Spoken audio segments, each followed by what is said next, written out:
Hi అండి. Healthy rice. ఇదేమో brown రైస్లో తక్కువ క్వాలిటీ. ఆ తర్వాత సెకండ్ బ్రౌన్ రైస్ ఇది, కాకపోతే కొద్దిగా ఎక్కువ క్వాలిటీ ఉంటుంది ఇది.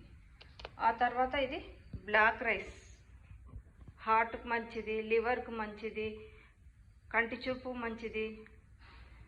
చూడండి, క్యాన్సర్ రాకుండా కూడా కాపాడుతుంది బ్లాక్ రైస్. ఇది ప్రైస్ ఎంత ఉండదండి, ఇదిగో చూడండి, 160 రూపీస్ ఉంటుంది. ఆ తర్వాత ఇది రాజమండ్రి నుండి తెప్పించానండి. రెడ్ రైస్లో ఇదొక వెరైటీ. ఇది కూడా ప్రైస్ చూడండి 150 ఉంటుంది. ఆ తర్వాత రెడ్ రైస్, నేను ఇదే తింటాను. రెడ్ రైస్ 120 ఉంటుంది. ఇది చూడండి, ఇది 120.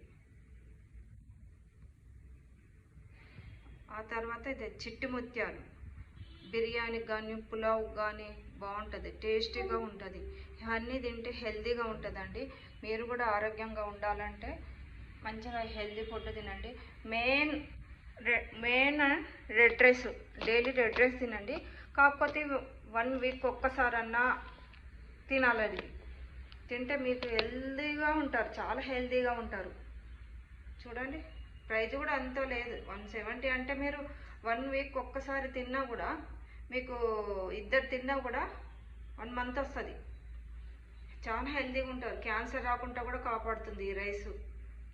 చూడండి, వీలైతే మీరు ఇవి తిని మీ ఆరోగ్యంగా ఉండండి. ఈ రైస్ తిని ఆరోగ్యంగా ఉండండి. ఈ చిట్టి ముత్యాలు తినకున్నా పర్వాలేదు. ఇది ఏదో పులావ్ కానీ బిర్యానీ కానీ పనికొస్తుందని తెప్పించాను, వాటితో పాటు తెప్పించాను. మీ ఇష్టం, ఏదైనా తినండి. ఇది రెడ్ రైస్ మీరు తినలేకపోతే దోశలాగా కూడా వేసుకొని తినొచ్చు. నేనైతే రైస్ అయితే ఏం వండుకొని తినను, దోశలాగా వేసుకొని పొద్దున నైట్ ఇదే తింటాను.